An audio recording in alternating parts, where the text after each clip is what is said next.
Ready.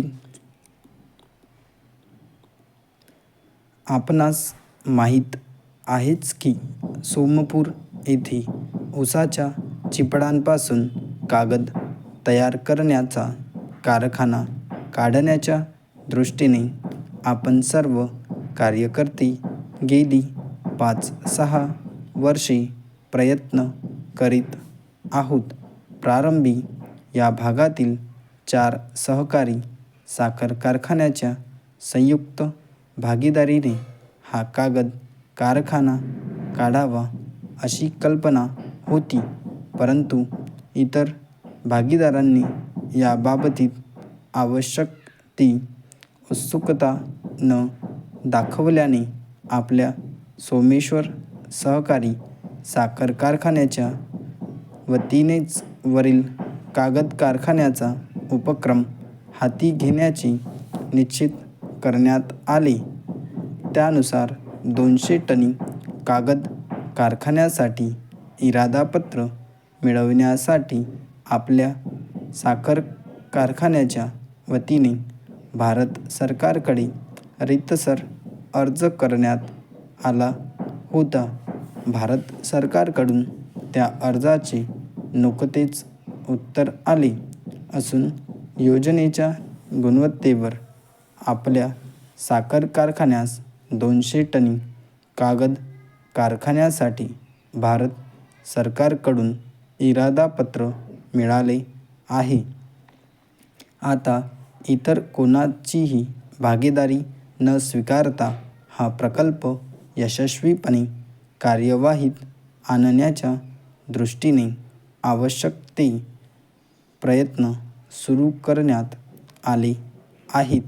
कागद कारखान्याच्या या उपक्रमामागे आपल्या साखर कारखान्याच्या सभासदांना ऊसाच्या दरात वाढ मिळावी हाच केवळ हेतू नसून राष्ट्रीय हित व आपल्या जिल्ह्याचा कायापालट हेही 2 प्रमुख हेतू साध्य करण्याचा व्यापक दृष्टिकोन आहे.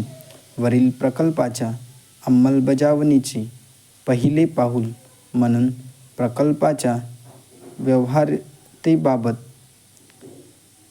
तपशीलवार अहवाल तयार करण्याचे काम पूर्वीच्याच कंपनीकडे सोपवण्यात आले आहे.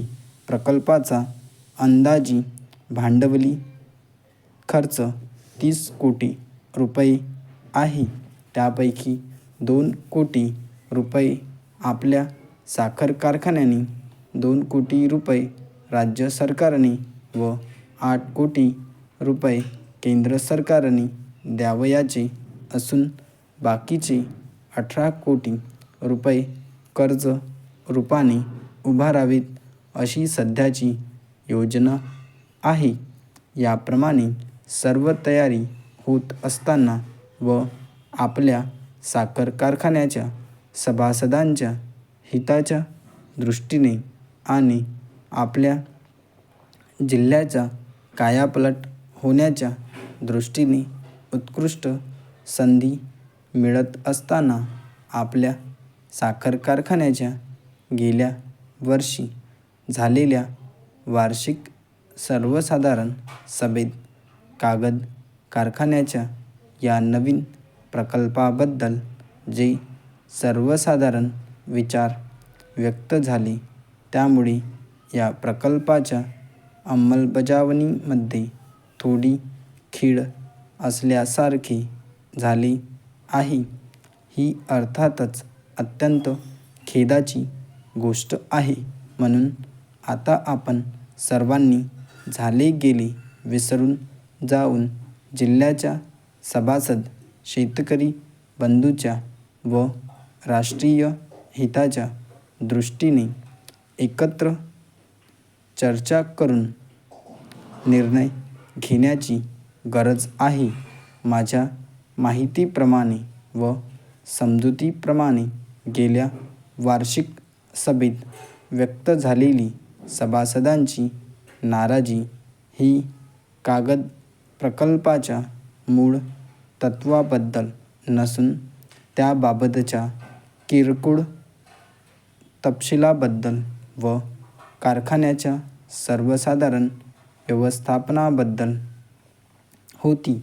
मुख्यतः व्यवस्थापनाबद्दलच्या नाराजीमुळे काही सभासदांनी कागद निर्मितीच्या प्रकल्पाबद्दल भिन्न विचार व्यक्त केले असण्याची शक्यता आहे. परंतु यामुळे आपण सर्व कार्यकर्त्यांनी एकदम निराश न होता सभासदांना वस्तुस्थितीचे यथायोग्य दर्शन करून द्यावयास हवे.